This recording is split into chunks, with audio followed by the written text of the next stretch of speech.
Ya Allah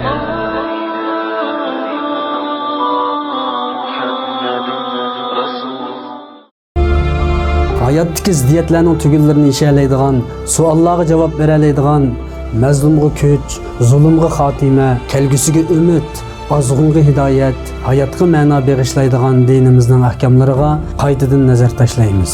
Har payshanba oqshom Hiroda uyg'onish naq maydon programmamizda ko'rishaylik.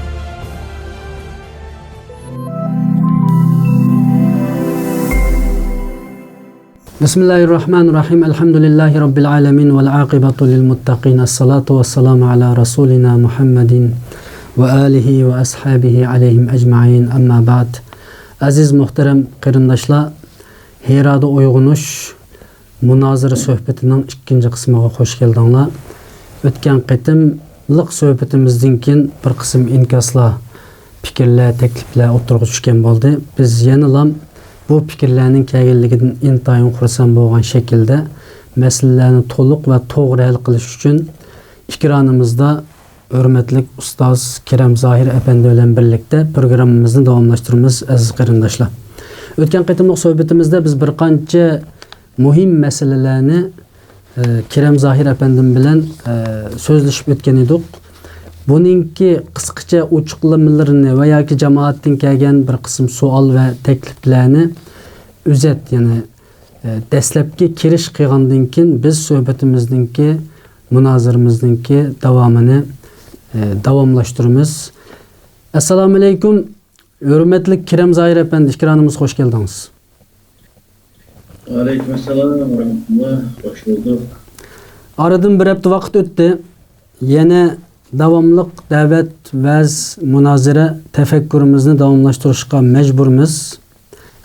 Maqsad bu yerda gap setish, so'z qilish, vaz tabliq qilish emas, tafakkurni uyg'otish, dinimizni texmo chunqur tushunish, to'g'rini o'tirg'i qo'yish va problem duch kelgan masalalarni hal qilish bo'lganligi uchun davomliq biz balkim qarindoshlarimizga ziddiyatdek, xatodek tuyulayotgan masalalarning to'g'risini tepish uchun davomliq suhbat ilib boramiz. O'tgan qitim biz sizlar bilan jahiliyat davri emas, islomdan burungi davr deyishimiz kerak degan sizlarning fikrlarini anglab o'tgan edik.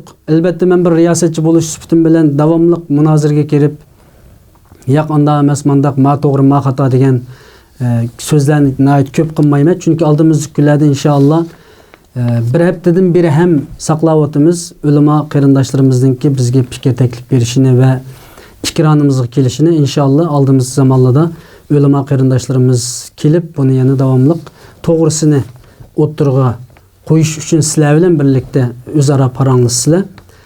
Ya'ni davr emas, islomdan burungi davr deyishimiz kerak degan bu fikrni o'tirib qo'yib o'tib ketgan edi o'tganda. Bunga bir qancha fikrlar keldi. Jahiliyat davri deytuq degan fikrlar ham keldi. Inkas orqali o'tirib yozgan narsalarni biz bek muhim deb bilmasligimiz mumkin. Chunki ular kim, qanday insonlar yozayotdi, nereden yozayotdi biz uni bilmaymiz. Ama telefon qilib bizlarga, ekranimizda telefon nomerimiz bor va yoki ekranga kelishni xohlagan qarindoshlarni biz muhim deb bilamiz. Shundaqdimi yanlam buningki texmi ochiq bir javobini, kuchli dalillarini sizdan anglashni xohlayman. Shung birinchi bo'lib buning javobini elib o'tgandan keyin boshqa temalarga kirsak deb o'ylayman. A'udhu billahi minash-shaytonir-rajim. Bismillahirrahmanirrahim. Elhamdülillah, Resulullah, amma ba'd. O'tganda asosan bu jahiliyat davri, İslamiyet davri degan masala ustida sizlar savol qo'ydilar. Men buna bir javobni bergan aslida. Ammo bu Qur'oni Karimning hech qanday bir yerida islomdan burungi zamonni jahiliyat davri deb atamgan. Chunki Allah Taala Adem alayhissalom yaratgan vaqtning o'zida Adem alayhissalomga ismlarni o'rgatgan. Undan keyin ayt-ayta peygamberler çıktıgan, ular o peygamberler arkalık insaniyetke dinni, bilimni öğretken. Süleyman Aleyhisselam'ın zamanı bir zamanlarda mesela şunda bir zor terakkiyatlar boğan, Bundan okşaş arkeologik tekşürüşlerini letinçisi qarısak, yani bunun 2000 yıl, 3000 yıl, 5000 yıl, hatta 10 yıl burunlarının ait zor bir bilim dünyada yükselgen bir bilim yükselgen bir zamanla boğallığı göz görünüdü. Mutlaka ettiği cahiliyet devri iş hem özü Kur'an'da zikir kılınmayan asasen bu hem yani bir hata bir iş, hata bir gepte qarayım. Çünkü hem bir kısım adamlar cahiliyet devrinde qaraşta Kur'an düştük ilgirki zamanın hemmesi işini bilmeydiğin bir zaman degende manda bir göz qaraştımı boğadım. Onun için on cahiliyet devrinde qarğandı. Lakin Allah Taala Adem Aleyhisselam'a bilimni öğretkenlik qarğa vaqtida Adem Aleyhisselam'dan başlapla ilim ma'rifatga yani özü insan kirişken degenge. Her peygamberin zamanında şu peygamberniki yetekçilik aslında o peygamberin kurulduğu kitaplar arkalı şu zamana layık yani bilimlerini insanlar egelligen yani cahiliyet mutlaka insan cahil yani Kur'an düştüm burun mutlaka cahil bir zaman bunda bulmagan. Şimdi Arap'taki meselesi geldiği vakitte Arap yerim varlığı mesela Mekke Medine etrafları Allah'ın düşürülgen nurgun kitaplar düşken misal Kur'an-ı Kerim'de Peygamber Aleyhisselam'ın sıfatında yani Peygamber Aleyhisselam'ın başka 24 peygamber zikr kılındı. Hemen Peygamber Aleyhisselam'ın bildiği ötken peygamberler. Demek şu zamanın tatip her zamanda şu zamana layık bilimler bolgan. Onun asasında vakitte cahiliyet devrinde onun ilgili Kur'an-ı Kerim düştüğü ilgili zamanın tamamen onda diş ve kendine layık emek. İkinci bir yaptığı vakitte Peygamber Aleyhisselam zamanında mesela Mekke'nin Kabe'nin işince billah eşir muallıkı, sebe muallıkı degende özü şu vakitteki en dağlık şiirlerini gezip başında atkan. Demek ki şu zamanda edebiyatçılar her kılında insaniyetini tutuzarmışsın mı? Özüge layık şu zamandaki bilim egillerde atılan insanlar boğan. Yani mesela Peygamber Aleyhisselam zamanındaki vakalikini bir kur inçikarak özü tepkimizde nurgun Yahudi alimleri ki boğallığı bunda özü alimler ötken Peygamber Aleyhisselam'daki zamanlarda onun ileri. Muşnanın qarğa vaxtida yani tamamen özü ötkenki zamanlarını cahiliyet devrinde ataş özü taza muhab bulmaydı. Hep Kur'an'da hiç kandak ne ibaret ya ki işaretke dair hiç kandak neyse yok bu sahada. Diyorlar. Onun için yani Kur'an'la aşınıga bir maskeli değil, Kur'an İslamiyet'in ilgirki zaman, kiyinki zaman desek hem ne şu Kur'an'a düşken zamanı onun ilgirki zamanını gösteren bir zamanlığa tabi bir neyme bolup dep qarayım ben bir uçuklama bolup dep qarayım bunu. Allah razı olsun. Yani eğer bu cihette cahiliyet devri deydiğinde bizninki delilimiz fikrimiz yani okşamagan göz qarashlarımız ba deydigan qarindoshlar ulamalı bo'lib qolsa şu zamanı kelganda inşallah qag'inni ikranimizda ochiqlaymiz. Yani şu ulamanın ağzı bilan dalili bilan ochiqlashga tirishimiz. Xo'sh. Yani bu bir dini programma. Çünkü bazı qarindoshlar yozibdi bu boshqa narsani deyishgan bo'lsak yoki boshqa bir tefekkür kıldığın neyse çıkmadım deyip bu programı dini program bulavatkallık için ve siyasi, ictimai, başka şekildeki programlarımı özününki yolu boyunca bulavatkallık için biz bu yerde fakat cahiliyet emez, ya İslam'dan burunqı devir emez degendek meselelerden başlap biz dini meselelerini münazara yani sohbet edip barımız aziz qarindoshlar. Yani bizning bu programımız koygan Hirada uygunuş temisi boyunca Peygamber Aleyhisselatü Vesselam'nınki vaqtiga yana qaytishga to'g'ri keldi. Özlerinin xabari yaqindan beri mesela muhaciratda iqtisodiy bir masalalar o'tirg'i chiqdi. Qiyinchiliklar.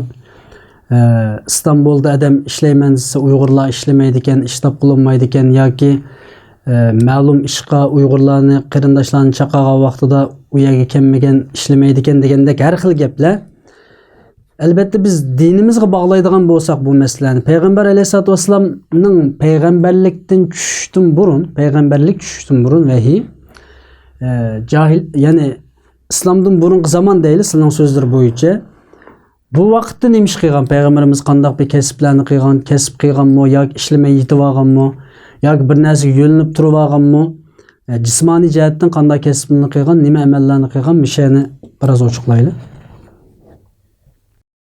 Peygamber Aleyhisselam peygamberlik vazifesi birleştiğin durun bunu cık adamı bildi ticaret kılan Peygamber Aleyhisselam 25 yaş yani 25 yaş kirmegen vaktinin özde ticaretke kirişip ondayken keyin şu Hadice Hanım'ız bilen kurtuluşun durun şununki karavallarını ticaret nemelerge mesela ticaret kılgan şehirligi apret şu yerde setip degende şu ticaretle şugullangan Peygamber Aleyhisselam. Peygamber Aleyhisselam hiçbir zaman boş bunda birisine bir ilaha amin deydigan birisiga amin deydigan bunda bir kol uzatgan bir işlarni ayarını kılan emas. Mesela en adlisi Peygamber Aleyhisselam Mekke'nin Medine'ye hicret kıldığı vakitte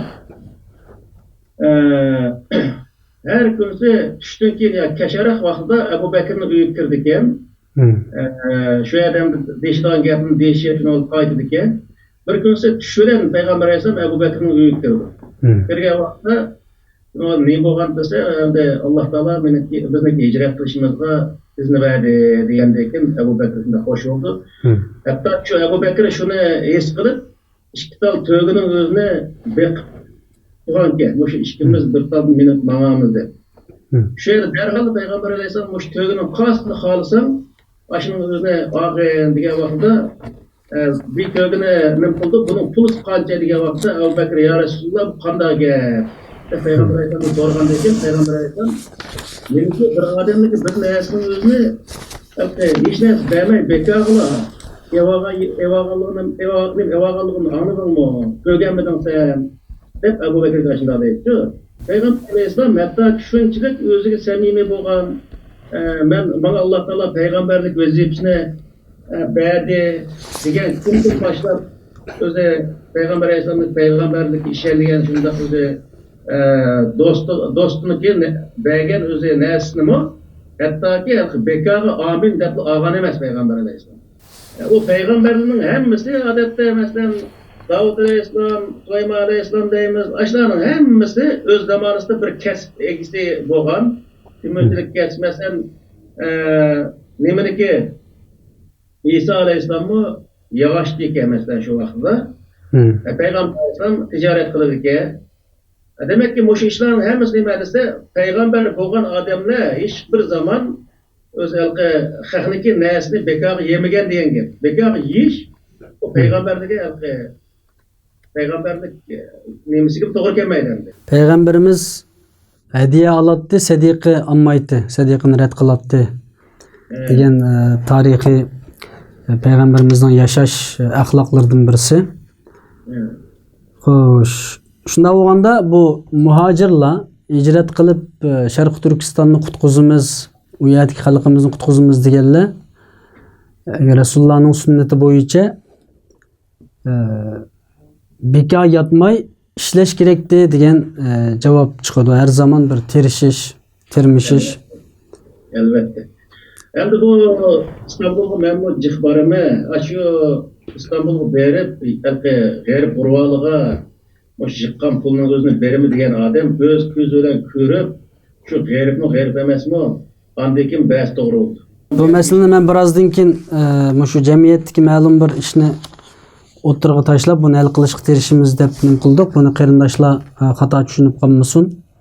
Bizning maqsadimiz faqatla da'vat qilib qo'yib, oyat hadisni o'qib qo'yib, bu yerda qubab ketish emas bo'lganligi uchun har qatimliq programmada bir masalani hal qilishga tirishimiz deyishyapmiz. O'tgan qatim yataverish masalasini biroz biz uni hal qilolmaymiz ba'zi masalalarni, ammo hal qilishga tirishimiz. O deb o'tib ketdik. Birozdan keyin ijtimoiy masaladan men birini deyman, shu vaqtida bu masala to'g'riliq endi sizlar bilan to'xtalsak bo'ladi. Shuna bo'lganda Qur'oni Karimdagi bu insonlarning ishlash, terishish, amal qilish, o'rinliq qilmaslik, degenge bunun bir delilleri var mı? Hadis, ayetler. Hoş. Mesela Kur'an-ı Kerim'de ya eyyühellezine amenu izâ nudiye lissalâti min yevmil cum'ati fes'ev ilâ zikrillahi ve zerul bey zâlikum hayrun lekum in kuntum ta'lemun fe izâ kuziyet salâtu fenteşirû fil ardı ve ebtegû min fadlillah ve ezkurullaha kesiren leallekum tuflihun degan bir ayet var. Bu ayet nima deydi desa, cuma kunisi jumaga azon chiqqan vaqtda hammani shu kız cuma o'qishga mangli degan bo'libdi. Namoz ado qilinib bo'lgandan keyin cuma namozi ado qilinib bo'lgandan keyin hammani o'z ish o'rniga mangli degan gap. Dan tashrif fil ard degan va bitaqu min fazillah degan har odamda o'zi uchun bir ortiqchilik bor. Bir yaxshilik qila oladi, biz qiluvchilik qila oladi, birisi tijorat qiladi, birisi bir yerda bir axlat tozlaydi deganda ish qilib, birisi oshpazlik qildi, birisi navoiylik qildi deganda ekan. Har xil kasb,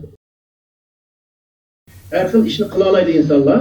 Har insonniki bir ishni qila oladigan bir ortiqchilik bor. Shu ortiqchilikni ish qilish orqali Alloh bergan narsani tepanglar deydi Alloh taolo. Shu yerda deydi desa, vazkurulloha kasiranning o'zini shu tantashiru fil ard degandan keyin vazkurulloha kasiran deydi Alloh taolo. Bu yerda nima desa, Allah'ını ko'p zikr qiling deganning o'zi, yana her odam ish o'rniga borgan vaqtda shu ish o'rnida masalan bir qassobchilik qilgan shu bo'lsa, qassob o'zi go'shtning o'zini kishilar odil masalan. Jingdalqi ziyon tatqizmasdan besiga so'ngakni, besiga sal loq yerini, besiga yaxshi yerini, besiga nachar yerini bermay, odillik bilan undaq o'zi ish qilishni şu işin üstüde Allah Teala nemini belgeleyen mesela. Veylul lil mutaffifin ellezine izâ tâlu alen nâs yestevfun diyen ayetler var mesela şu cin tarazıda vurulup. Şunda hayalinin özüne iyisini hep durup Allah Teala'nın şu özü cin tarazıda vurulup şunda bir belgelerim var. Muş belgelerime onun dekin öz adalet diyen bu belgelemesiyle ben emel kılışım gerek diyen dep Allah Teala'nın şu özü prensiplerini zikir kılış. Yani iyisi geliş diyen gapda, iyisi geliş orqali bu yer ishlar davom qilish degan ma'no chiqadi. Yani insonlar namoz o'qisin, namoz o'qigandan keyin darhol o'zi namoz o'qib bo'lgandan keyin u yerda o'tirib qur'onni qilib o'tirishning keragi yo'q-ku. Biz ish o'rnini berib, shu ish o'rnida jahondochilik qilsin. Jahondochilik qilish jarayonida Alloh ko'rsatgan yo'l bilan qilsin degan gap. Vazkurulloha kasiran la'allakum tuflihun deganning o'zi. Muşunun özünün nemi çıkıdı dese, insanlar özü namaz okuş, bu Allah ibadet, bu emel emez, emel salihat emez, hem de emel salihat kılış gerek verdi. O Kur'an-ı Kerim'deki nemi, namazdaki maksud nemi dese, biz elhamdülillah okuyumuz, yani başka sorumlu okuyumuz, şu ayetin mezmunu biz ne? Namazı okuduğundaki Allah Teala gösterdiği yolda kandak işlerini kılışımız gerek. Bizge anın özü teşebbüs kıldı. Mesela namaz okuyan adam nemi işler kılıp dese, yani ayetlerini okusak, ayetlerini kezi bu bildir, pazarkende ziyade ol yetip diyen ayetin hemesinin başından ahir okuğa vakıda, mesela namaz okuğa adam yetimlerin özüne yaxşı görülgen buluş lazım. Onun düş gelmesi lazım diyen gapni özü. Namazı tutulması lazım. Başkalar özü yaxşı işini kılıvası, onun tosqulluq kılması lazım. İşte namaz o adamni yaxşı işe rağbetlendirip yama işini tosalışı lazım diyeceğim. Namazdaki ehemmiyeti bu. Boşunda özü her bir ibadet kılan vakti namazı okup lekin boldu endi namazı okudum işim bitti demezdim. Namazın ruhi bizim nemi iş kılып durmadı. Bu işini kılış gerek. Bu vakit ne kılan bolumuz namazın hakkını bergen bolumuz. Allah Teala şu Kur'an-ı Kerim'de bir ayet var. الذين ينفقون في سبيل الله كمثل حبة أنبتت سبع سنابل في كل سنبلة 100 حبة والله يضاعف لمن يشاء والله واسع عليم diyen ayet.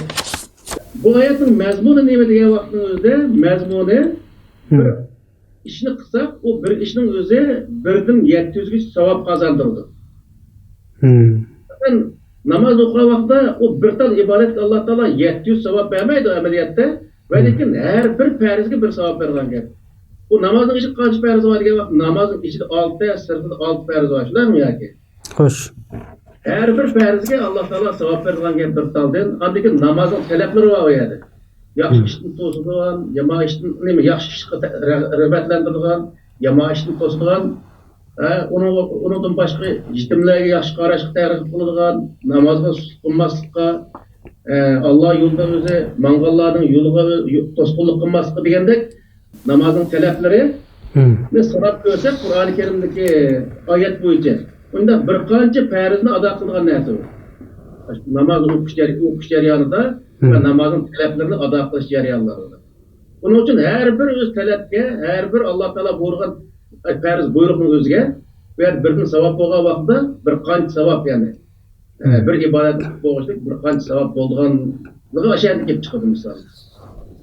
Uning uchun biz musulmonlar asosan bir qancha farzga yig'inchoq bo'lib qolgan, masalan la ilaha illalloh Muhammad rasululloh degandek yillar namoz o'qish, ro'za tutish, haj qilish, zakot berish deganga o'xshash shu 5 farzga birga to'plashib qolgan.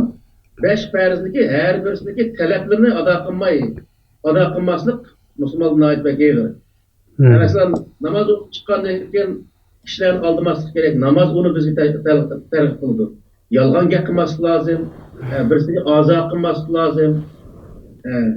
Bir yerga gap qilsa, masalan, bir choyxonada o'tirgan bo'lsak, 5 odam bo'lsa, 5 odam bir-birisining gapini anglamag'idek darajada var, bir-birisiga gapini anglamag'idek darajada ishlaqqa bo'lmaz, bir-birisiga azo qilmoqchi.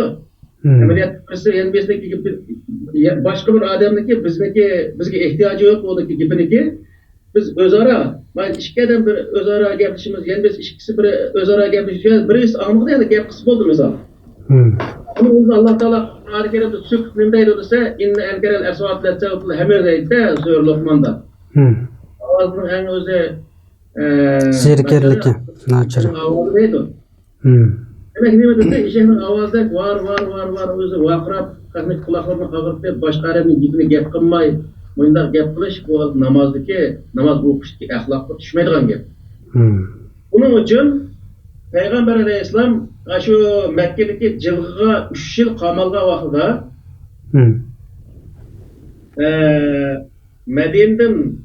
Madina atrofidan haj qilib kelgan odamlar bo'lgan. Shu odamlar Payg'ambar alayhisalom kechida ko'rishgan. İkinci qatim haj qilib kelgan vaqtda ular iymon etishga boshlagan. Iymon etgan vaqtda Payg'ambar alayhisalom ular o'rgatgan narsa nima desa, ya'ni la ilaha illalloh Muhammad rasululloh deganning oldida o'rgatgan narsa nima desa, yolg'on gap qilmaslik, va'dasiga vafo qilish, birisiga zulm qilmaslik, azo qilmaslik, zina qilmaslik degandek aralashmasliklardan ijtimoiy tuzumni o'rgatgan. Mushuni qilgandan keyin uning ustiga inson bir pokiz bo'lgandan keyin la ilaha illalloh Muhammad rasululloh deganda bir pokiz bir kalima shundaymi yoki? Shunaqa. Bu pokiz o'ringa, ya'ni pokiz qalbga yerlashish lozim uning. Onun uchun Payg'ambar alayhisalom birinchi ularga o'sha jamiyatdagi ijtimoiy tuzumning o'zini birinchi o'rin qo'ygan. Shu ijtimoiy tuzumda odam yolg'on gap qilmaydigan, va'daga vafo qiladigan ashda holat bo'lgandan keyin la ilaha illalloh Muhammad rasululloh deb iymon etsa, bu iymonniki roli joriy qildirildi degan gap. Biz bu la ilaha illalloh Muhammad rasululloh deb namoz o'qib, bu yolg'on gap qilib, va'damizga vafo qilmaydigan, maylatchilikni o'rganmaydigan misol, bir-birimizni aldaydigan, yolg'on gap qiladigan, bunday ishni qilsak, bu namoz o'qishimizning hech qanday ahamiyati bo'lmaydi degan gap. Namozni biz shu narsalarni namoz to'sishi lozim. Namoz o'qigan odam ashni qilmaslik lozim degan gap. Musulmon bo'lgan odamni ashni qilmaslik lozim degan gap. Bu meshni ichida qilmaslik, meshni sirtida chiqsa qilsa bo'ldi degan unda prinsip yo'q. Alloh Muhammad rasululloh dedik, iymon etdik, shu kundan boshlab yolg'on gap qilish bizga harom, aldash harom, va'daga vafo qilmaslik harom, tozliq ahamiyat bermaslik harom, bir-birisining haqqini yeyish harom. Qur'oni Karimda harom deganning hammasi harom, halol deganning o'zi halol. Şu musulmonniki, men musulmon bo'ldim degan odamniki garniga tushgan bir vazifa degan gap. Yani buni amalga bog'lasak-chi, namozni amalga birazdan oldida bizning asosiy so'ragan savolmi shu xizmat ishlash, amal qilish, o'rinliq qilmaslik, boshqalarga yo'llanmaslik masalasida hozir siz degandek namoz o'qigan odam yani o'rinliq qilishni albatta o'rinliq qilish bu namoz o'qigan odamga yakışmaydigan ish. Yani namaz okuyan adam Peygamber Aleyhisselam misal alayım mesela Peygamber Aleyhisselam tercümanını okuyan adam azdı. Peygamber Aleyhisselam namazda bizdeki neçes namaz okuydu. Hem kaç diyoruz, kaç 23 yılında şunçılık öz çıkışlarını kıldı. Keçini demek, gündüzü demek, herip kaldım, çarçap kaldım, katmana zulüm kıldı, azat kıldı demek, katmıtıl ahanet, her kandak nesini götürüp şu yerde şunçılık özü cefa meşakkatini yemip, aşınçılık işlerini kıldı. Ne mi dese, boşuna hem Müslüman. Onun yeteye gayet dua kıldık emez, duanı kılış, hem duağı layık, erkek kallıktın bu kadar. Onun için biz deydiğimiz ne mi dese, Müslümanlar en samimi buluş, en rastçıl buluş, en adil buluş, en mehriban buluş, en tirişcan buluş lazım. Yani bunu kılmasdan özü üzüm ağzıma düştüğü şeyler bizden hiç kadar işimiz el olmaydı. Eğer namazı okup durup şunun yoluna vasıcı, yani işlemey, yep yitip yoki başkalarının belgen hakkıga yolunu bile. Bunda alı yoktu belki inşallah. Ama anca munca gep sözle çıkıp kaldıkken cemiyetke. Dinimizde şu adamla hükmenim hem de o adamla. Bu bütün peygamberlerin aktif sahabeler aşılındaki kılan iş herkesi Kur'an-ı Kerim'i kandak icra kılan, şu zaman kandak iqtisadi ahvalını kandak özü ravajdanlıgan, boşuna hemmesini misal özü biz kalımızı dikkatim oylap ötken vaktimizin özü de. Bunların yetişi bütünlüğü hata. İslam'a yap bu neyse. İslam'ın cümlesini emez bu. İslam bundan neyse vurmaydı. Yani şu Kur'an-ı Kerim'deki ve en leyse lil insan illa ma sa'a ayetideki estaizu billah. Evet. Şu kişi özününki sayi kıygan nesiga yetidu, erişidu. Degende hem de hazır bugünkü garip dünyası qarasak burun ben yeni Gollandiya kelgen vaqtimda Germaniyada ve Fransiyada ondan keyin Gollandiyada bo'libmi mush Fransiyadagi sanoat inqilobi boshlangan davlatlar, ondan keyin Germaniyada Ikkinchi dunyo urushidan keyin jiddiy bir ishlash, keyin Yaponiyaga ko'chgan ekan. Bu degandek millat umumyuzlik, masalan 4 yerimda ishdan tushish belgilanibdi ekan. Mening anglashimda 4 yerimda etigan sahar 4 yerimde kişiler işe çıkıdı ekan. Ondan keyin 5'ge, 6'ya, 7, 8'ge. Yani ortam hayat biraz yaxshilangan siri işe çıkışının saatini keyine sürüp bugünkü günde hazır köpünçe yerler 8'de, 8:20, 9'da işe çıkışıdı. Ama ondan burun çoğu dese 4-5 bilen işe çıkışken vakitler bolgan ekan da. Yani garip dünyası bütünley bir işe girişken ekan. Ve bugün hazırның özüde garip dünyası da işlemegen adamını yaman gördü. İşlemegen adam yaman gördü. Bir adamның kımmeti garip dünyası da bacı bilen, yani hükümet söylegen bacı bilen ölçündü ekan. Asası jihatdan. Hem de manevi taraftan profesör, doktor, injener dep ölçensimi, ama cemiyet şu devletke koşkan töpsi qarab bu adam qanchalik baj to'ladi davlatga. Baj to'lash uchun inson ishlash lazım. İşlegandan keyin pul topadi, topgan puldan davlat baj oladi. Demak, ishlash, o'rinliq qilmaslik, ishlash g'arb dunyosiningki qimmat ko'z qarashlardan birisi ekan. Ya'ni inson ishlash kerak deydigan narsani bular asosiy nimalariga yozgan ekan. Ya'ni qoidalarga. Endi musulmon dunyosi qarayli. Men so'zni sizga beraman. Musulmon dunyosi, men yaşadım Müslüman dünyasında. Yani İslami memleketler değil. Yoki Müslüman memleketler değil. İsmini bizden koyuş doğru kelse. Saudi Arabistan'da kaldık 2 yıl. Mısır'da kaldık. Pakistan'a bağladık. Dubai degendek Halij devletlerine bağladık. İslam dünyasında bir 4-5 devletke bağladık. Bu yerdemde Halij devletler, Katar, Dubai veya bu devletlerde Araplar işleydiken Müslümanlar. Ama ma tarafında asasen işleş biraz tesken. Muşunaga qaragан vaqtida bugünkü garip dünyasının ilgirilep ketişi, Müslümanlar dünyasının keyinli qilishi aş ayetke qanchalik bağlanışlıq. Muşunu sizning ağızlardan cevaplayın. Endi to'g'ri deydi, shu men 2002'da keldim Norvegiyaga. Ben Avrupa'daki terakkip etkenliğine hiç kadar hayran kalmadım diyor. Nima uchun diye vaqtda o xalq davlatga sodiq. Davlatga sodiq, davlatga zodi biz boy topshiramiz. Men shu taksi haydayotgan vaqtda bir bola, yosh bola, 25 yosh atrofida shu Andijonda taksi haydab qoladi. Bekunsi gapdan gap chiqib, voy sen boshqa yerda ishlamsan, ya mening bundaq cho'ng bir shirkatning egasi ekan, millioner bola ekan. Shundan millioner bola bo'lgan bo'sh vaqtida taksi haydab hukumatga boy topshirdi. Bekunsi yo'qotdi. Bundan ish kuchga ekan, yana qaramish qilsa, u bola o'zlaydi. Hukumat mendan sal ozroq bojni qilibdi. Men bojni sal jiqaroq to'lash uchun bojxonaga berib, shu bojni o'zini ko'rsatib keldim deb.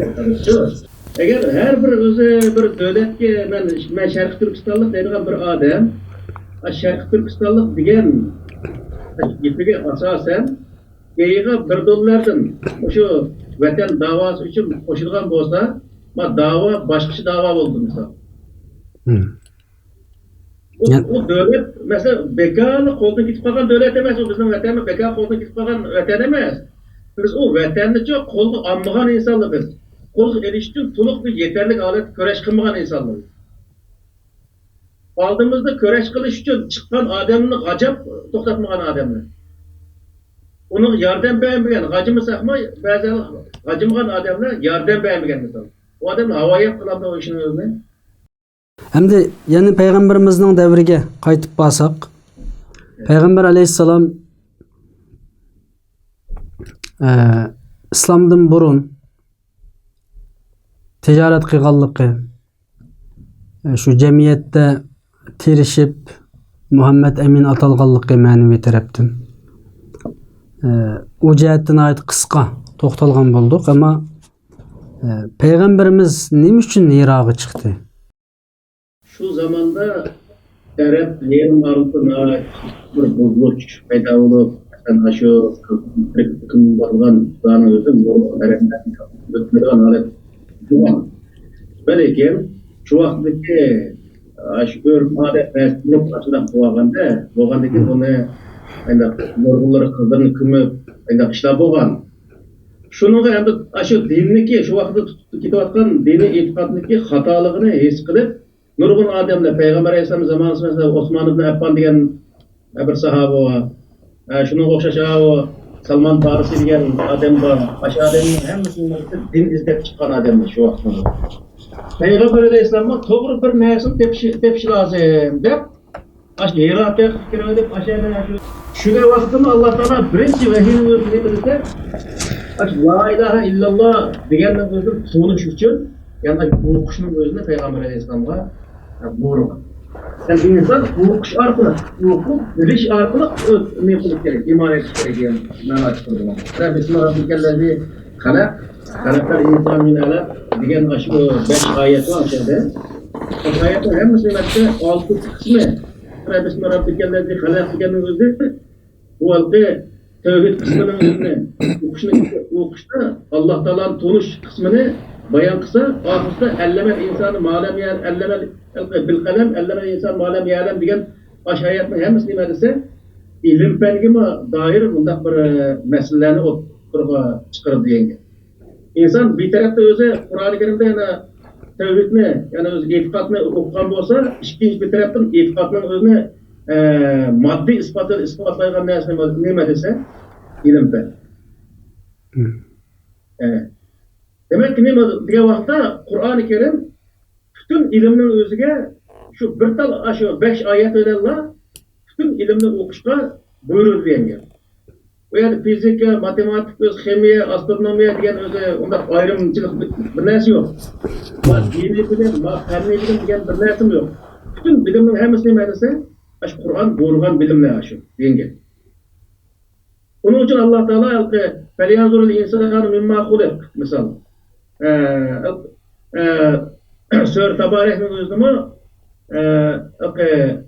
Fercil besere hel tera min futur sümmercil besere hel kereten yankali bilekil besere khasya ve huve esir diyen aşağıyatın hem müslimesi asman cisimlerin tetkik kılış sahasındaki düşürülgen bir ayet. Yani asman karanlığı.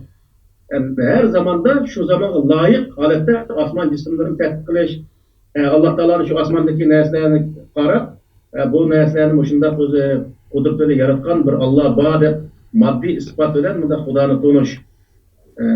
İnsan o'zi yaratilgan narsani tadqiq qilish orqali bu yerlik murakkab qonuniyat, anatomiya sohasida bilish, tadqiq qilish degan ma'noni chiqadi misol. Qur'oni Karim nurg'ulgan masalan nimaniki meros to'g'riliq nurg'ulgan oyat va matematikalik.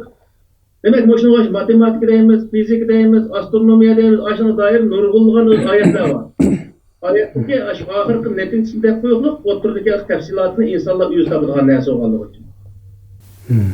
Kur'an-ı Kerim ilim-fen kitabı olmay, kitabı emez ama ilim-fenki teşebbüs kıldığın bir kitap oğanlığı için. Yani irade peygamberimiz demiş kıldı yani. O yerde yani bu ilk vahiy düştün ilgiriki. Ve hiç ilgili Peygamber Aleyhisselam İbrahim Aleyhisselam'daki kaidesi boyunca yani İbrahim şu zamanda İbrahim Mekke'deki Kureyş kabilesi İbrahim'e en yakın yani en takva bir dindar bir insanlar hep aynı karayılan zamanki Peygamber Aleyhisselam şunun asasen İbrahim Aleyhisselam namaz okuyanға asasında ben müştak okuyup dep yerada şu namaz okup aşağı yetkap kılıp zikir tesbih etip yani ehli izleş için aşağı oturganda yani hakikaten zaten dinini tepişimiz lazım. Yani cemiyetteki mavadır kılıvatkan işler bu hakikaten dinine vekillik kılanmaydı. Maksatda gari rakıldı. O vakti Osmanlı bir apamın başka bir yerle kitap ayında izleyiş boğanken Salman Farisi'nin özümü şu Hristiyanlığındaki çirkevlerine, Yahudilerdeki tapınaklarına verip aşağı din hayat zaten izlep ayında жүрген adamlık mesela. Şu zamanında da bir hakni izleş degan bir narsa o'tib chiqqanki shu qatorda Peygamber Aleyhisselam hakni izlep shu qanday qilsam topaman deb shu vaqtda xoli bir yerga berib yana g'ori irodani iborat aşağıda ibadet qilayotgan vaqtda Alloh taolo Peygamber Aleyhisselamga demakki hakni bergan degan gap. Bu yerda mesela uzun en ahirdeki iradik istiqameti 6 ay. Peygamberimizden tarihi qaragан vaqtimizda 6 ay davom qilganken uzun tug'anken aylab oziq tuliklarni chiqib ketib başındaq tug'anligi zikr qilinadi. Yani bu jarayonda şu jamiyatni dinni izlash deganimiz hamda bu yerda Peygamberimiz bir dinning kelishini yoki shu o'ziga vahiy kelishini bilmaydi, shunami? Ya bu yer dinni izlash emas, bir haqni izlashda. Haqni izlash. Haqni izlash. Yani o'zi shu Makka mushriklar atrofida odamni qilayotgan ishlarga qarab, o qilayotgan ish yomon odamning yuragini ezadigan, yani ayna xalqi zinaxo'rlik, aroqkashlik misolda, shu yerda qizlarni tirik ko'madigan, andagi xalqi riyokorlik, xalqi jazonixo'rlik degandek mushundaq nihoyatda rezil ishlar pek avjab ketganligi uchun andagi Peygamber Aleyhisselam bu insoniyatni vayron qilayotgan bir ishlar bo'lyapti. Bunun bir haq bir narsa bo'lishi lozim, chunki mushuni izlashimiz lozim deb shu qator shu haqni izlash uchun u yerga chiqadi. Chiqqandan keyin haq islom dini bo'lganligi uchun, ya'ni Allohning dini bo'lganligi uchun Alloh taolo shu dinning o'zini men haq degan mushu deydi. Yani Peygamberimizle emas, şu vaqtdagi Osman ibn Affan, Salman al-Farisi ve başka bir qancha sahabelermi şu vaqtida o jamiyatning ashundaq jahiliy bir jamiyat ekanligini his qilgan ve bir haqni izlab topayli deb bosh urgan boshqa yerlarga, ya'ni izlangan. To'g'rimi? U to'g'risi Bunu bizga bergan hamda darsi nima degan vaqtda bizga bergan darsi shu hozir bizning millatimiz men 94-yil chiqayotgan, ondan keyin qanchalik o'zgarishlar bo'lib ketdi bilmaymiz, ammo nurg'un odamni olmaymiz, nurg'unlig'an qabih ishlarmi bo'lgan. Vatanda shu kampus solib o'tishdan buruncha millatda buzilish bo'lganda demak nima degan vaqtda millatda buzilish bo'lganligini o'zi millat halokat tarafga ketyapti degan ma'no chiqadi.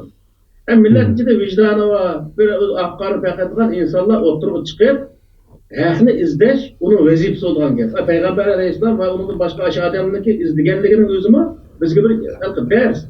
Ya'ni bir halok bo'lib ketayotgan millatning ichida başına narazilik bildiriyotgan, başı bo'lmayotgan ishlarning o'zi xato bo'lyapti, millat yo'q bo'lish oldida turibdi. Allah bu kitvarda defa içeriyorlar insanlar bu vakıtta ders ondan durup o kandak kutkusumuz. Bunu kutkuş yollarının özüne izleş, doğrusunu tepiş o vazifesi degan gap. Yani u yerdagi istiqomat qilishdagi asosliq maqsadi to'g'rini tepib, haqni shu yerda tepish degan niyat bilan chiqilib, undan keyin payg'ambarimizga vahiy kelganlik. Haqni tepib, shu millatni qutqizish emasmidi maqsadi? Yani Allah bu kitaptan alır, Allah bu oluş alıp durvattan şundan bir millet var. Aş millet hem de şundan kitaptan yolları xatarlı. Aş milletni qutquzish bo'lganda, bunun için Allah Teala Peygamber Aleyhisselam bu vahiyni bergandan keyin zaten 23 yilning ichida kecha kunduz tirishib yurib Allah razı olsun. O'tgan qitimliq bu jahiliyat yoki islomdan burunqi keyingi davr degan masalada bu qitim ma'lum ulamo qarindishimizni chaqirishga ham fursat bo'lmay qoldi. Vaqt yetishmaslik tufayli. Undan keyin siyosat qilayotgan vaqtida biz u yerda din so'zlamaymiz degan fikrlarga nisbatan o'xshamagan ko'z qarashdagi ulamolarning javobini beqishni qoldik. Abay degandek buni inshaalloh oldimiz gaplarga Allah xolisa ma'lum ulamo bilan birga bu masalada mulohaza qilamiz. Yani munozir qilishni o'rganamiz. Yani o'xshamagan fikrdagilarni mavjud holatda yani bir-birimizni rad qilib o'tmasdan, bir-birimizni tushunmasdan yoki yo'q, sening xato, mening to'g'ri demasdan kelar haftalik munozirga inshaalloh qarshi tarafning bir buningga bir o'xshamagan fikrni yoki sizning so'zlarini inkor qiladigan yoki rad qiladigan fikrni o'tirib qo'yish uchun sizning shar'iylardan anglab bilib olsin bu yerda. Yani sizlar o'tirib qo'ygan so'zga qarab turib javob bersin deb o'ylayman inshaalloh. Xo'sh. Endi siyosetga dinni aralashtirmaymiz deyishdagi sabab nima degan vaqtida Qur'oni Karim shuni buyurdi. Xo'sh. Yani Allah Teala Qur'oni Karimda Estağfirullah Kul ya eyyuhel kafirun la a'budu ma ta'budun ve la entum abidun ma a'bud ve la ene abidun ma a'bettum ve la entum abidun ma a'bud lekum dinukum veliye. Muşunun özü Peygamber Aleyhisselam etrafındaki müşrikler, Yahud, Nesaralarla muamele kavakda sizdeki ibadet kılınız mı hem ibadet kılmayım, sizin benimki ibadet kılmayısınlar. Sizin dinin özelliği, benim dinim özelliğe degan bir o'ttir yo'l tutishga Alloh taolo buyurganlik Peygamber Aleyhisselam. Uning Peygamber Aleyhisselam masalan diniy so'rin kelgan vaqtda faqat haqni yetkazib qo'yapti. Hech qanday bir odamning o'zini uning xalqi majburlab yoki bo'lmaydi. Nimishda ma'no kirmadan deb deyilgan bir ishni qilmagan. Chunki keyingi zamonlarda masalan Makka fathi qilingan zamonlarda ba'zi odamlar biz menga bir haftalik muhlat bersang men bir o'yinib olsam degan vaqtda sizlar buni yaxshi bilinglar, shu Peygamber Aleyhisselamning tarjimalarida bor bu hammasi. Bir hafta so'rg'a vaqt Peygamber Aleyhisselam bir hafta emas, bir oy muhlat berib o'tdik masalan. To'g'rimi yoki? To'g'ri. Bunda ishlar jiq. Undan keyin Peygamber Aleyhisselam misol Makkadagi vaqtida Xadija onamiz, andagi Abu Talib ikkisi vafot bo'lgandan keyin Peygamber Aleyhisselam o'zlari yo'laksiz qatqaliqli şu vaqtda Taif qo'yib, Taifda apsınaki urug' tuqqanlari Taifda borki, shu yerga berib o'zi ashariliklarni dinga da'vat qilish uchun bordi. O vaqtda Peygamber Aleyhisselam'a azod qilib, ular o'zi Peygamber Aleyhisselamni chiqaribdi. Chiqarayotgandan keyin Peygamber Aleyhisselam ham bu Makkaliklar meniki mushay kelganligimni bilsa, ular menga ziyonkashlik qiladi deb Makkaga kirolmay qoldi. Kiramay qalgandan shu vaqtning o'zida Peygamber Aleyhisselam o'ziga bir kepil odamni izlaydi. Kepil odam kim bo'ldi shu vaqtda? Mutimimni Adiy degan bir odamning o'zida Peygamber Aleyhisselam o'ziga chaqirib akilib, "Sen men kepil bo'lsam, sen isming panohlig'ingda men Makkaga kirsam" deganlikni odam valjoq so'rab kelib, qoralanib, Peygamber Aleyhisselamning yeniga elib, Kabe'lik olib qo'ydi. Şey apaga vaqtda Makka mushrikleri bir qancha cho'nglar chiqib, sen bu odamning diniga kirdingmi? yoki sen buni himoyangga oldingmi degan panolig'ingga oldingmi degan vaqtda men panolig'imni oldim degandan keyin sening panolig'ingni biz hurmat qilamiz deydi. Demak, mushrik bo'lsa-mu, u orliqda insonlikdagi bo'lgan muomala ayrim bo'ldi. Peygamber Aleyhisselam onunki himayesi kiriş, onun panalık kirişinin özü o İslam dinine xilaf bir iş olmaydı diyen gap. İnsan insandaki panalıkka, insan insandaki yardımına ihtiyacı var dünyada. Bu noktaya kalan insanlık noktasına kalan o halde bir kafirin ya bir müşrik ya Yahud Nesara'nın öz yardım alsak olmaydı diyen gapın özü bu hata bir göz qaraş diyen gap. Özümüzü kutluş için her kandak bir adamdaki yardımı erişke ihtiyacımız da olsa alsak boldu diyen gap. Yani Peygamber Aleyhisselam misal bir qancha yüz yoki bir qancha yüz 70-80 shunday qo'y sahobaning o'zini Habisistonga yo'l soldi. Habisiston shu vaqtda Hristiyan davlat edi. Shu musulmonlar berib shu Hristiyandan paraliq so'rab shu yerda bir qancha yil Payg'ambar sallallohu Madinaga kelib bir qancha yil yashagan vaqtda ular qaytib keldi. Bizim hozir masalan shu Yevropada Hristiyanlardan panolik so'rab, shu panoligini olib shu yerda yashayapmiz. Demek bu nima desa, bu e'tiqodga qarshi keladigan ish emas degan gap. Allah ruxsat qilgan bir ish degan gap. Yani üçüncüsü nima degan vaqtda odatda bunday bir normal bir ishlardimi, kofirlardan yoki boshqa dinliklardan yordam so'rash hech qanday bir islom xilaf ish bo'lmaydi. Chunki Payg'ambar alayhissalom masalan Makkadan Madinaga hijrat qilgan vaqtida Payg'ambar alayhissalomga yo'l boshlab borgan odamning o'zi masalan mushrikdi-ku. Xo'sh, mushrik. Abdullah ibn Urayq'mi? Abdullah ibn Urayq degan o'zi bir odam, bir mushrik odamning o'zi shunday o'zi Makkadan Madinaga Payg'ambar alayhissalom oldi yo'l boshlab bordi. Yo'lni yaxshi bilgan odam ekan. Demak Payg'ambar alayhissalom yo'lni yaxshi bilgan odam yo'lni boshlab borishga ahli bo'ldi. Bunun uchun onun ehlini tepib Payg'ambar alayhissalom menga yo'l boshlab bor deb ashniki o'zi yordamida Madinaga ketgan misol. Bunun o'xshash o'zi ishlar jiq. Misol sulh tuzgan vaqtda Hudaybiya sulhida mashhur bir sulhi var. Hamma odam biladi uni. Hudaybiya sulhida Payg'ambar alayhissalom Makkaga kirib haj qilish uchun borgan vaqtda Makkaning mushriklari kirdirmaydi. Kirdirmagandan keyin Payg'ambar alayhissalom shu yerda sulh tuzishga to'g'ri kelgan vaqtda Suhayl degan bir odam keldi, mushrik shu vaqtda. Kim 10 yillik shu yerda sulh tuzaydi. Yani kelishim tuzaydi. Kelishim tuzgandan keyin Aşağıda Peygamber Aleyhisselam Muhammed Resulullah deb yezildi xatning o'zi. Yezilgan vaqtda Suhaylning o'zi seniki Resulullah ekanligini biz e'tirof qilgan bo'lsak, bu yerda sening oldingizda sulh tuzib yurmaydi. Resulullah deganni o'chirib o'tib, sen Muhammed ibn Abdullah deb yoz degan vaqtda ashning o'zi Muhammed ibn Abdullah deb yozdi. O tabliq qilmaydi, ya Allah men Qur'onni tushirgan, o men degan anda men Allohning payg'ambari deb uni tabliq qilmaydi. İşini tutturdu Peygamber Aleyhisselam.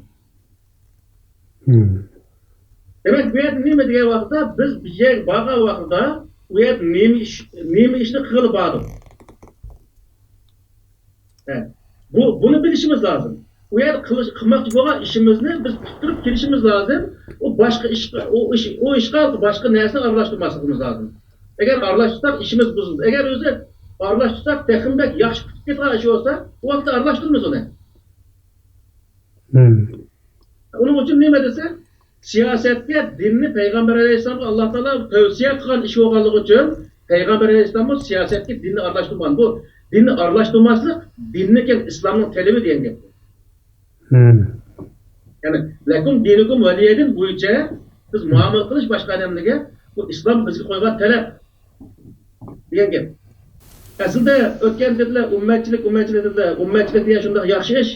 Ummatchilik agar o'zida shu hamma ummatchilikni shu ijro qilsa, u shunday yaxshi ish bo'ldi. Butun islom ummati ummatchilikni ijro qilsa, aşağıda 50 necha o'zi odam 50 necha davlat Xitoy taraf turayotgan vaqtda 15 yil oldin davlat musulmonlar davlati Xitoy taraf davlat bir tal musulmon davlat biz taraf turmoq misol. Shuning o'zi ummatchilik to'g'ri kelgan emas. Bu yer nima desa, o'shalar hammasi faqat Xitoydan olgan foydani ko'zlayapti. Bir tarafdan. Ikkinchi bir tarafdan shu musulmon davlatning hammasi asosan %100 desak hech qanday xatolashamiz. Hammasi diktator bu davlatlar. hech qanday og'izda Turkiya biroz demokratik bir davlat deydi, qolganlari asosan diktator bir davlatlar. Unda bo'lgandan keyin bular halqi diktatorni qayashi bo'lgan gap, Xitoy bir diktator bo'lgandan keyin uniki quvvat qarshi aniq to'g'ri keladi. Bir tarafdan, yan tarafdan Xitoy sağımız aytmoqchi o'zi bir manfaat verimizde devaqqa yeri var. Onundaki aşın depinçep gidiyoruz misal.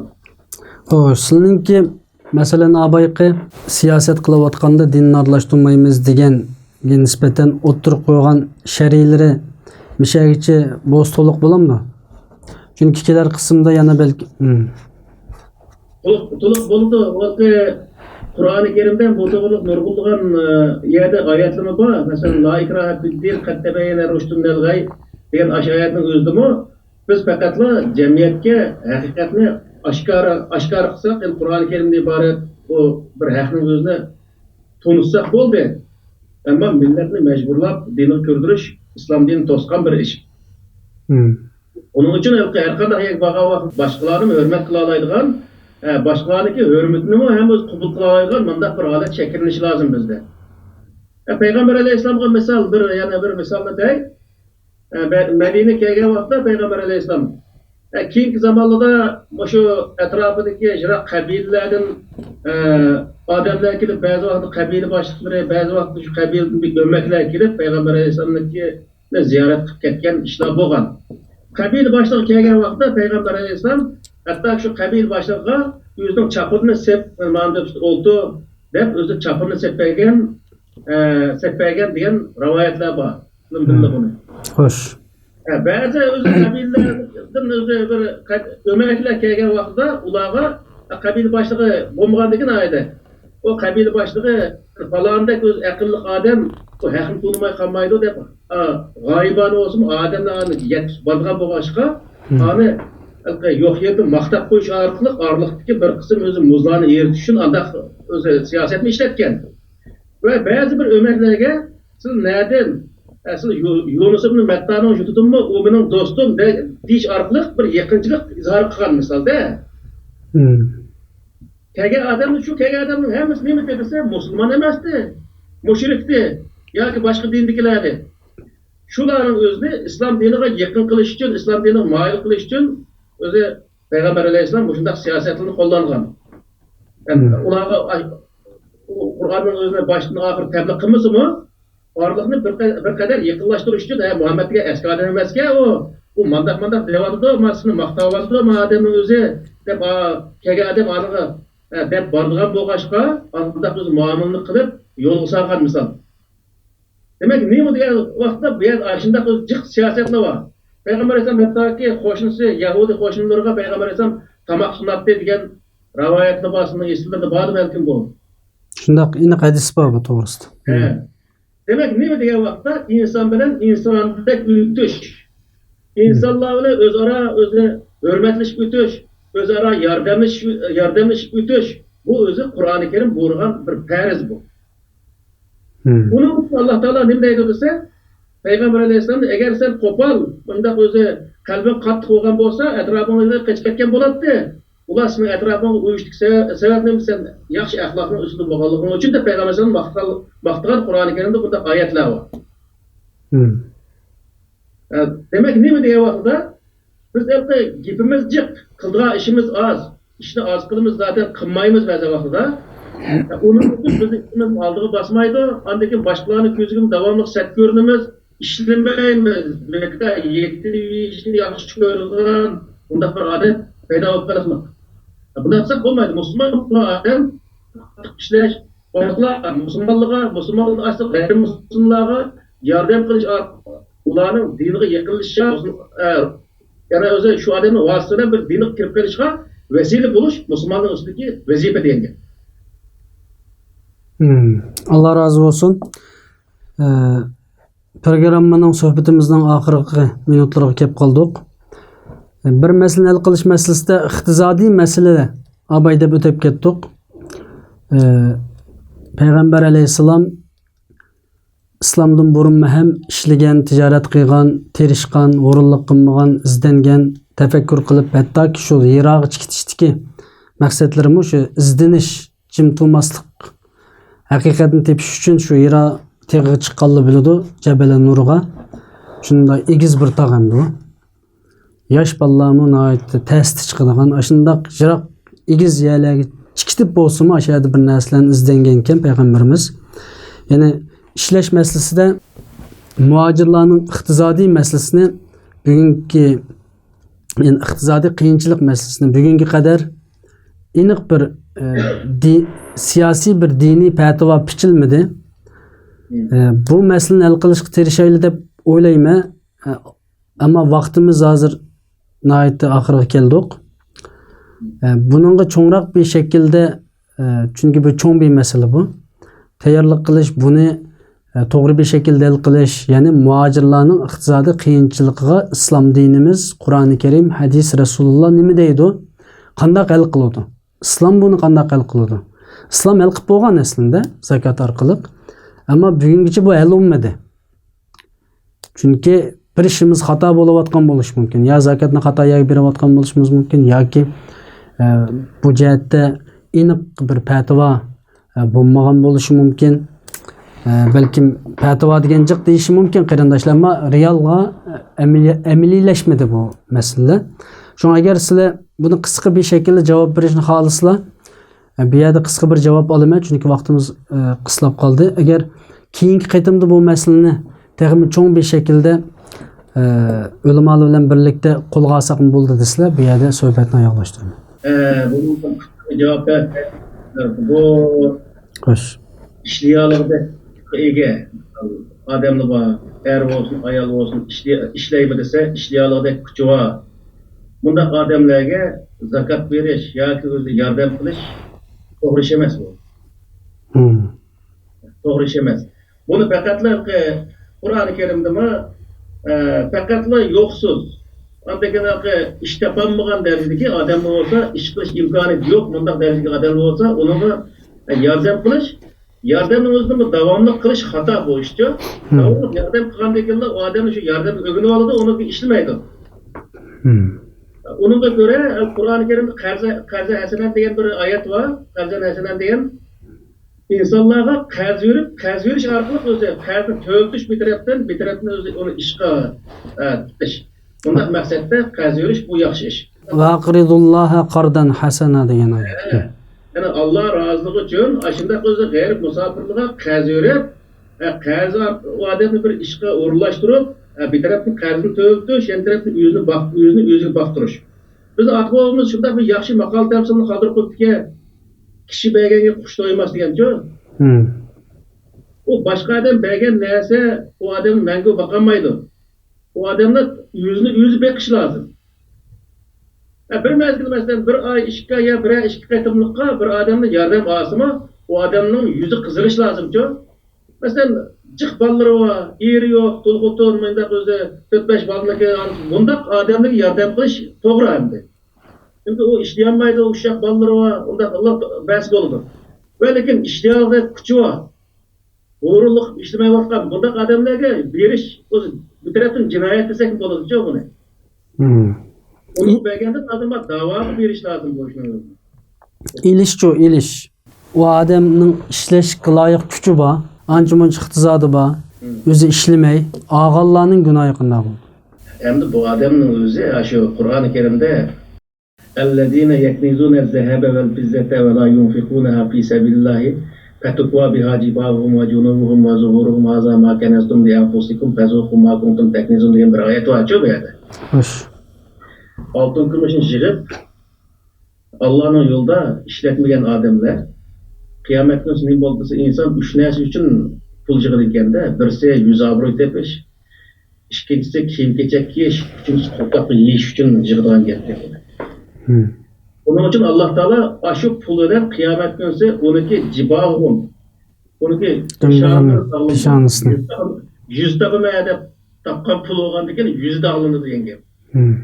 Va zuhuruhum kiyim kiymadi o'zi topgan pul bo'lgandan keyin uchunlar dağılın degan. Yani birisi o'zi qo'saqlar beqillarni yani beqillar dağılındı. Nima qo'saq uchun yig'ilmasmi uchinchi maqsad? Yani bir maqsad. Undaq bolgandan keyin ay toymagan qo'shiqing mush bo'lgan ekan deb anadan dag'laydigan gap. Demak nima desa, bu insonlar o'zidagi baqulni qo'yib qo'yib desa, yana boshqalarni qo'shiqqan odamning o'zi qiyomat kunsi boshi azobdan boshqa narsaga o'zi nima qilmaydi. Yani Kur'an-ı Kerim'in özündeki Tebbet suresinden var mesela